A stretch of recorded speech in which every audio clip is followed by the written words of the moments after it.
All right, so today we'll be discussing about the oil palm boom. Over the past 2 or 3 months alone, I've seen like almost four new estates, all launched on the same objective. Investors can buy the land and then earn from oil palm. So, fortunately, I am one of the pioneers about the agro real estate, particularly around oil palm. I've been selling oil palm investments since like around 2021. Sold in Ekpe, sold in Adodo, and the likes. And a lot of my investors have tapped into a couple of them, even before the noise we are seeing about it in the past 3 to 4 months. So as usual, before investors now start throwing their money around and then getting to now say, Nigeria have started again. You know, one thing about the real estate space is follow. When both investors and developers realize that, so thing is what is really trending now, everybody move there. So because of the attention and also particularly the kind of revenue that Presco and Okomu have been declaring every quarter in the past 2 years, there have been a lot of attention, even outside real estate, into the oil palm industry. So, but now the real estate space also is now moving big into the oil palm agro real estate products. There are estates now around Abeokuta, estate now around Alabata, estate now around Ewekoro, all in the name of buy so acres, buy so hectares, you can earn so amounts every year, can earn so amounts every quarter and so on like that. All right, so let's discuss about the oil palm boom. What are the opportunities? What are the things that you can tap into there? And also what are the things that you should look out for? All right, in case you are coming across a video like this for the first time, this meet the property channel, and this will discuss everything real estate. We talk about the opportunities, we talk about the jargons, we talk about the new trends, the new hype, the new scams, and everything really about how you can invest and buy real estate profitably, and also how you can buy and invest real estate and lose your money. So we just tell you, if you do like this, you will lose money. If you do like this, you will make money. So after watching this particular video or episode, I also suggest you go through some of our playlists. I have a playlist on agriculture.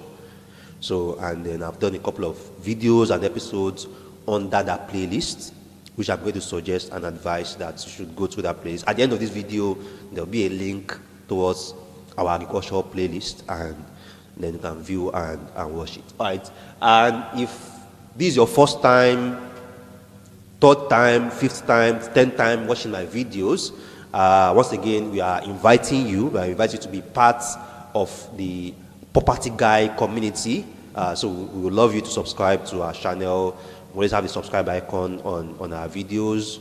Subscribe. If you have subscribed already, kindly turn on the notification button. It's going to go a long way. I feel like I'm maybe 110 thereabouts away from hitting 5K subscribers. So yeah, I will appreciate it if you also be a part of we achieving that milestone. All right.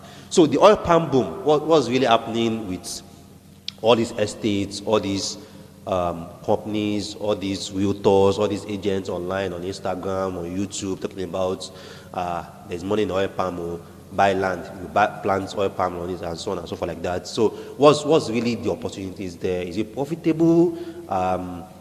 Is it that so lucrative, and is it something that you should do? Is it something that you should skip? And what are really the indices that you should understand about the oil palm industry? All right, so oil palm has been one of the major cash crops, particularly around the south and southwest, Ogun State, Oyo State, Akwa Ibom, Cross River, Edo, Ondo are big on oil palm plantations. And these were a lot of the palm oil that we consume almost in the entire nation also comes from. And apart from the kitchen and household needs for palm oil, there's also the industrial need and the industrial demand for palm oil, the cosmetic industry, the soap industry, a lot of the different foods that we also consume has palm oil in them. So there's really a big supply for the byproducts from oil palm, the palm oil, the palm kernel oil, palm kernel cake, the palm kernel seed itself, and so on and so forth like that. So even till now, despite how fertile our land is and how huge the number of plantations of oil palm that we have, Nigeria still imports palm oil. Yeah. So which means that all the oil palm plantations that we have are still not enough to meet local demand for palm oil. So we still import from neighboring Western countries and also a number of them overseas to shore up supply. So that brings a big opportunity for people that owns this plantation that are also milling their oil, either milling into palm oil or milling into palm kernel oil. And we see exports also. Nigeria also still exports a huge chunk of oil palm byproduct too. A lot of palm kernel oil has been exported into China and other Asian countries. So there's really a big market in that space. But now we have realized that a lot of companies now, Asset Rise, Symbolic, Reftop, and recently Ace Royal also are now merging real estate with oil palm in saying that, oh, buy this land, so acres, so hectares, and then we can plant on it, you can have your oil palm on it, and then after 3 years, the trees are fruiting, and then you can start to mill them and then make money for you. And like I said, there have been a big attraction and big attention to the oil palm agro real estate in the past 3 or 4 months, and almost every company now are looking for a product to tie with oil palm. All right, so I'm just going to do a breakdown of what these oil palm agro real estate products are all about. So firstly, for the oil palm agro real estate, you own the land, so which means that the 1 acre, the 1 hectare, 2 acres, 10 acres that you are buying, you own the land. The land is yours. So the company are expected to give you a physical allocation of your plots. The company are expected to give you a survey plan to represent the size of how many acres or how many hectares that you buy. The company are also expected to give you a deed of assignment. So which are like the normal document that you get when you buy land in an estate for land banking, basically. All right. Now, because you own the land, automatically, by right, you own everything that is on the land. So which means that eventually, when the companies start to plant the oil palm and whatever else that they are planting on it, you own it. The trees, the fruits, the seeds, the leaves, and every other thing that comes from the tree, you own it because you own the land. Because that's the law of real estate. That's the proprietary law of real estate. Anyone that owns the land owns anything that is on it, either it's trees or it's buildings. So you own the land, you own the trees. Seems like this one too is. So you own the trees, basically. So all the oil palm trees on it, you own it. Usually, these companies are also going to tell you the number of trees that they are going to plant on it. 1 acre is 60 trees. 1 acre is 70 trees. 1 acre is 80 trees. And this is something that I'm starting to find very, very funny. At this part of our industry, people don't innovate. So people just compete in a sense of, what is this person offering? Okay, let us offer more so that people can buy from us. That's all. It's not about competency, it's not about market insight, it's not about market research. They just want to outsell a competitor. That's all. So if one company is offering 60 trees, another company will come and say, don't worry, we are going to plant 65 or plant 70. Another company will say, we are going to plant 75 or plant 80. And you know, we investors, our investors always look at the numbers and the returns, and that's what really defines their decision. But we are not really asking the vital question: why is this one planting 70 and this one planting 60? That why can go into a lot of reasons. Why is this one planting 60 and this one is saying that we plant 80?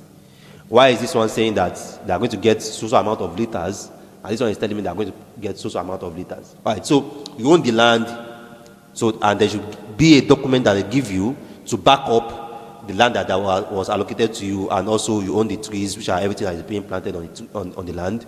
Now, but this, owning the trees is still useless, because number one, you are not in Nigeria, maybe. Number two, maybe in Nigeria, you are not there on the farm. So the trees can be fruiting, it's still really nothing. You just go there and harvest the fruit.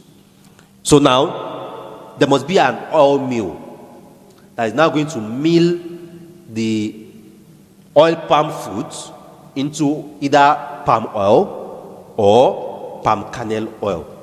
So which means that the company that is offering oil palm as an agro-real estate to you must have it in their plan and their projection that they are going to build an oil mill. And that they are building an oil mill does not also mean that they are going to be able to produce all byproducts of palm oil, because the mill that you are going to need for palm oil is different from the mill you are going to need for palm kernel oil. The mill that you are going to need for palm oil is different from the mill you are going to need for banga oil. The level of refining of these oils all differs. So the company must have a clear market analysis of, okay, what we are planting our own palm trees for is strictly for palm kernel oil. We are not doing palm oil. Or what you are planting our palm trees for is strictly for palm oil. We are not doing palm kernel oil. Or what you are planting our palm trees for is strictly for banga oil. We are not doing palm oil. We are not doing palm kernel oil. Or what you are planting our palm oil for is strictly for palm kernel cake or livestock feed. So there are so many byproducts there, so their mill will likely target one or two, not all the byproducts. So you want to know which one they are targeting, because the one they are targeting will also determine what the revenue is going to look like. The revenue from palm kernel oil and palm oil are different, because palm kernel oil is more industrial and export. Palm oil is more cooking and for local markets. So you want to know which one is their target. Are they targeting the local market? Are they targeting the export market? Are they targeting cooking oil? Or are they targeting industrial use to sell to other companies that can use this palm oil for their own other needs, and so on and so forth like that? There is this very massive mill of cassava in Ado, Hawaii, and what they are targeting for, their target with cassava is just to produce sorbitol. Yeah, they are also doing starch, but they are not using the cassava for gari at all. So that means their target is to convert cassava into what they can use for industrial use. They are not targeting consumption. So they want to mill the cassava into whatever product to sell to industries that now use that product for their own whatever other product that they are doing. So the mill has to be specific. And a lot of people are jumping into this oil palm. The companies, I mean, they don't even know what they are going into. They just want to sell. Tell them we plant. When we plant, they will see the trees now, no problem. After 1 year, they are abandoned. They move to another thing. We've seen this thing happen before with land banking.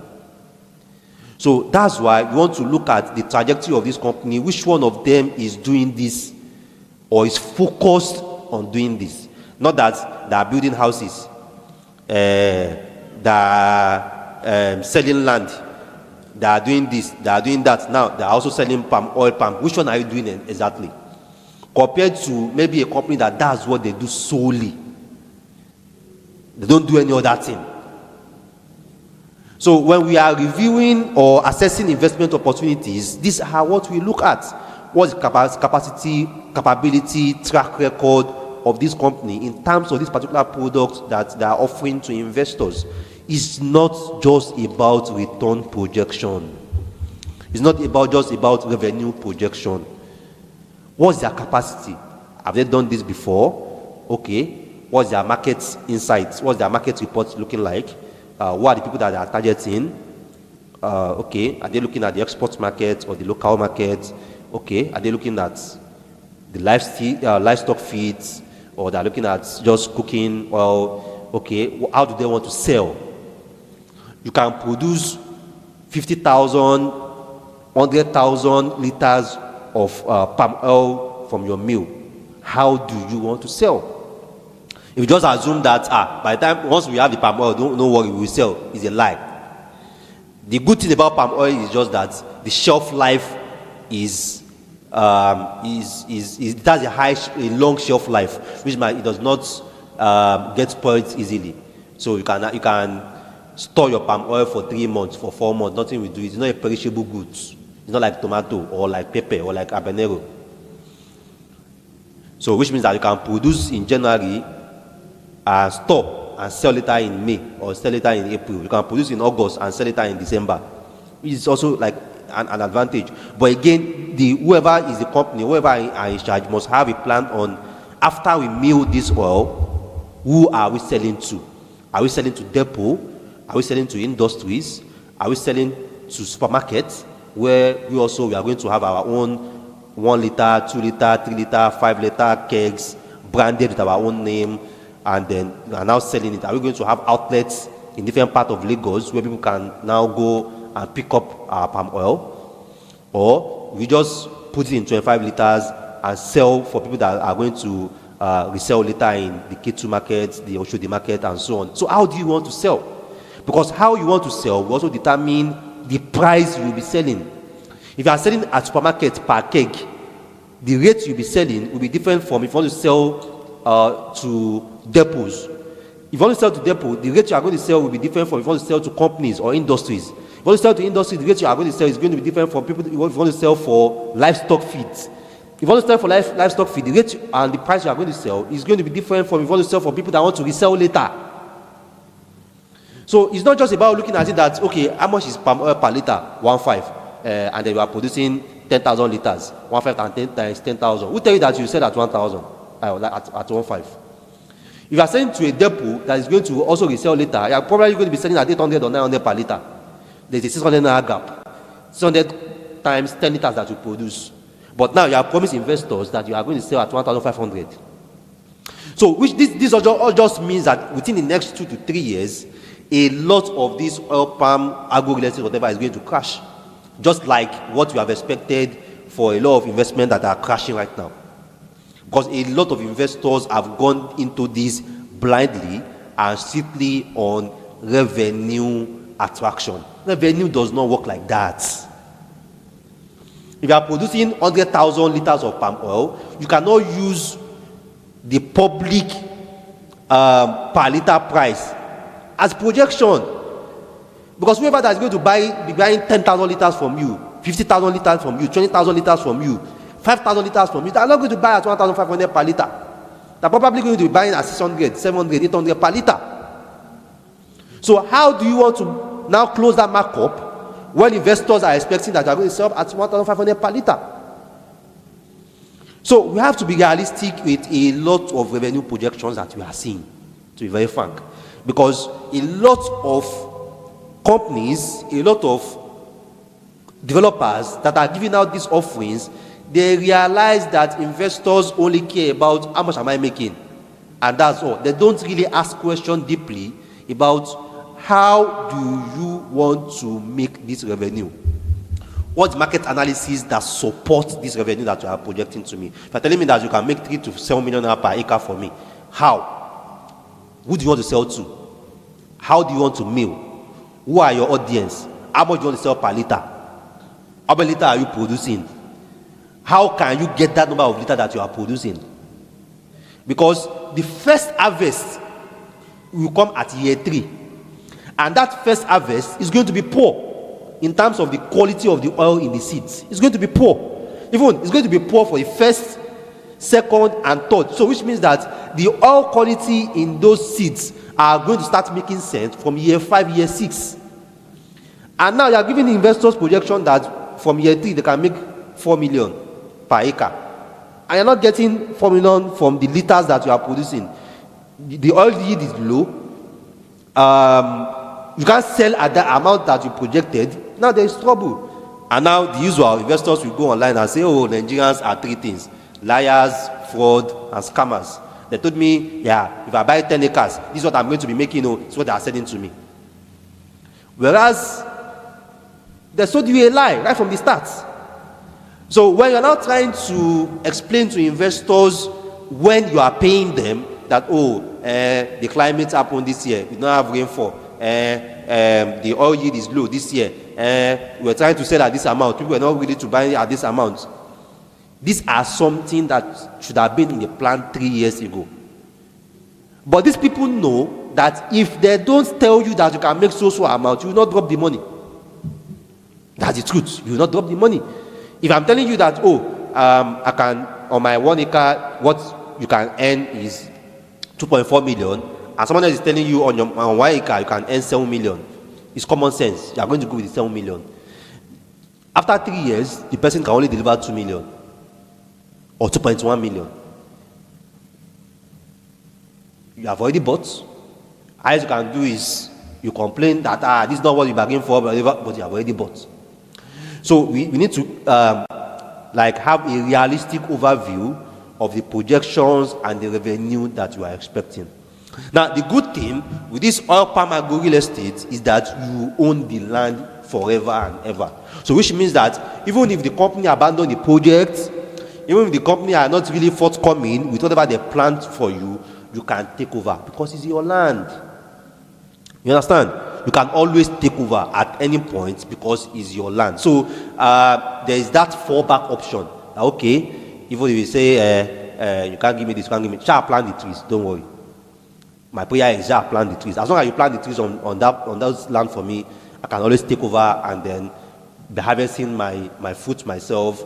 Probably I have to find a nearby mill that I'll take them to and have a sharing ratio or sharing formula with whoever is in that mill for, okay, you take this percentage and give me this percentage after you have milled this my palm fruit to oil. So there's that fallback option because it's your land. At the same time, you can also sell the land.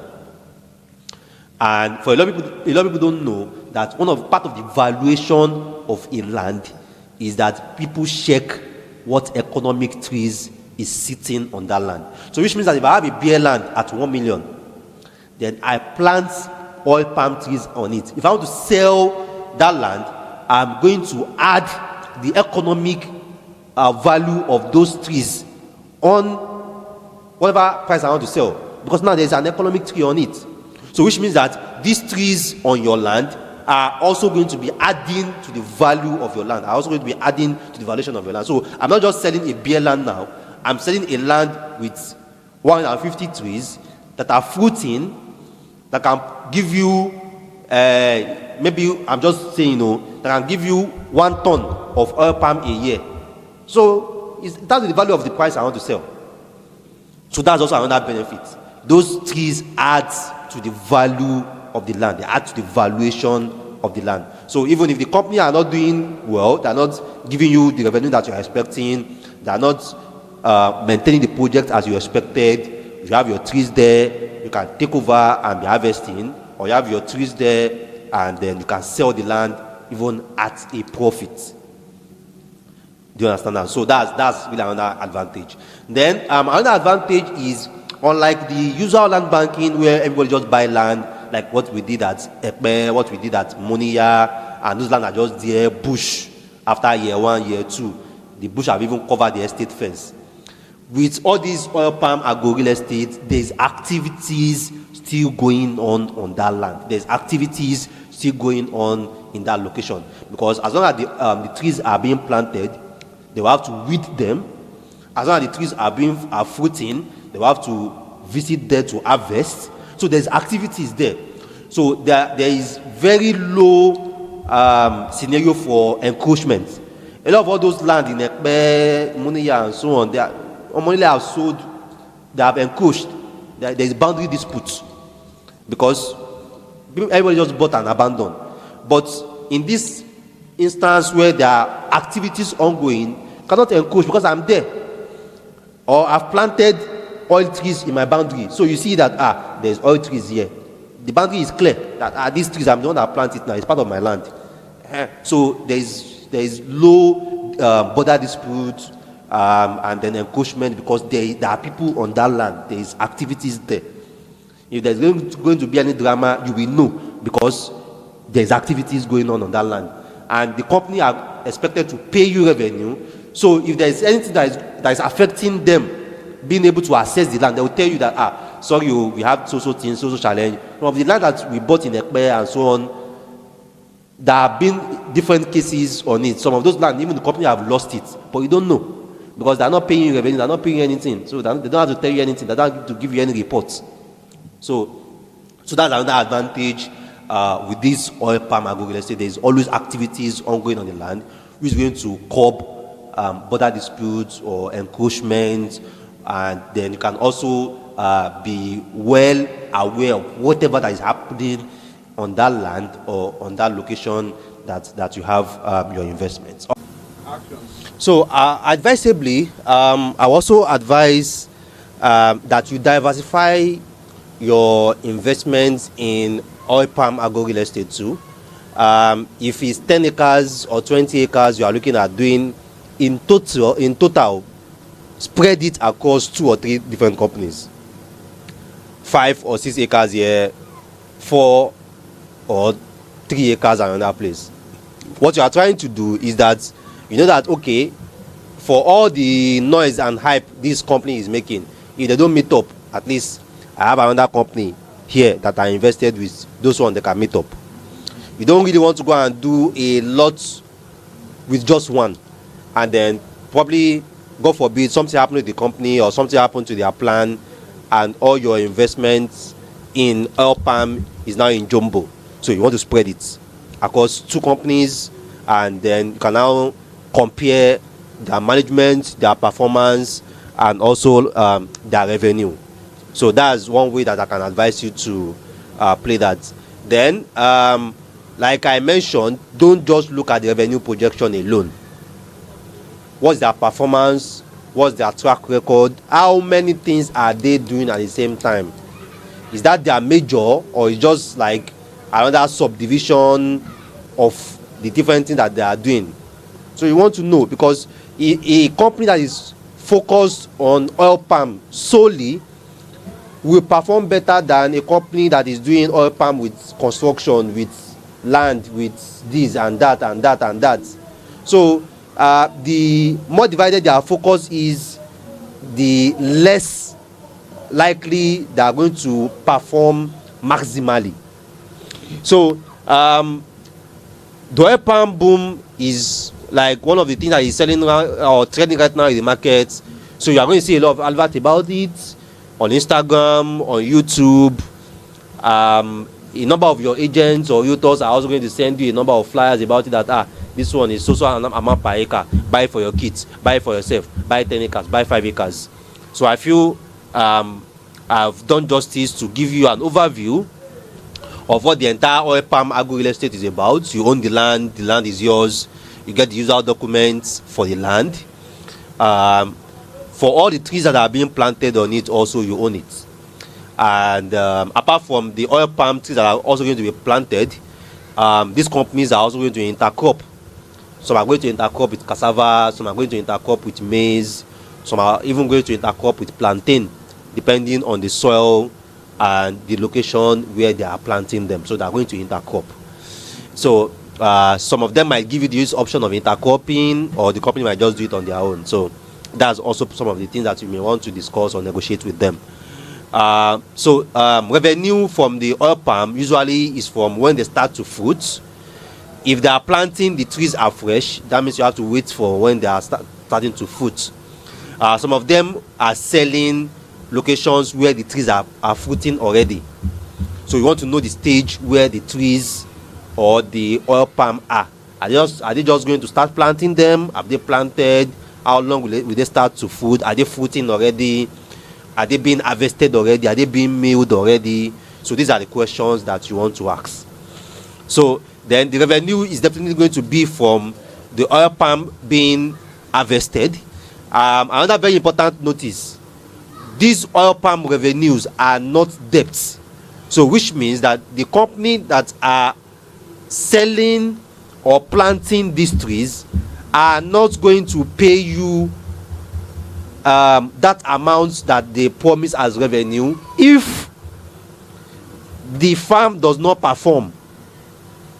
So any revenue that they are going to pay you all comes from the performance of the farm, either from the company's capacity or something that factors beyond their capacity. If the farm does not perform well, it's also going to affect the revenue they promised you. So it's not a debt, they do not owe you. So it's not like you guys are promising me that you pay me 3 million. I don't care if the farm, no, the farm must perform before they pay you your 3 million. So let me make it clear to you. So the revenue they are promising you is from what is being harvested on your land. If the trees does not perform well, does not grow well, it's going to affect the revenue. If the trees grow well but the oil yield is low, it's going to affect revenue. So it's a projection. So it's not that it's fixed or guaranteed that they must pay you this amount. It's not fixed to. So then the price of oil per liter too will also affect. So the smart ones, when they mill the oil, they're going to wait for the peak season when oil sell the highest. And the peak season where palm oil sell the highest are usually in the ember months, particularly when December is close by. For that's when a lot of people will have a lot of parties and a lot of events and so on. So that's when the cost of palm oil is always at the peak. So the companies are usually going to do storage and wait till December to sell. So if oil palm is doing maybe 1,000 or 1,200 in February or March or April, you can do 1,600 or 1,700 in December. So they wait for that December to sell so that they can maximize the profits and the revenue for you guys. All right. So if you have questions about this oil palm real estate, which ones are available, which ones can I recommend? I've been posting a number of them on my Instagram page. I've also been posting a number of them on my YouTube shorts. Even I have clients. I have close to like almost 15, 12 clients that have invested in oil palm with me over the past 3-4 years. So it's something that I've been doing for quite a number of time. So you can reach out to me, and if you have questions about it, about the one you have invested in or the one you are about to invest, I might have few suggestions. It's only suggestions I can give.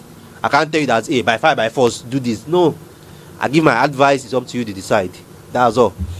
All right. So my Instagram page is always attached to our videos. You can always check it out at Installment Homes on NG. Installment Homes NG rather on Instagram. We have our listings there, so you can check them out. We also have our YouTube shorts. You can also check them out. We have opportunities that we post there. And you can also reach out to me if there is any other thing that you want us to assist you with. All right. So feel free to drop your comments. And once again, we are inviting you. I'm just a few hundred subscribers away from hitting 5K. So yeah, we want you to be part of our journey. Feel free, subscribe, turn on the notification button, so that as you are dropping these videos, you get notified. All right. So my name is Rabiu Mustafa. That's my name. I see many the number of podcast on the planet. Thanks for watching our videos and see you next time.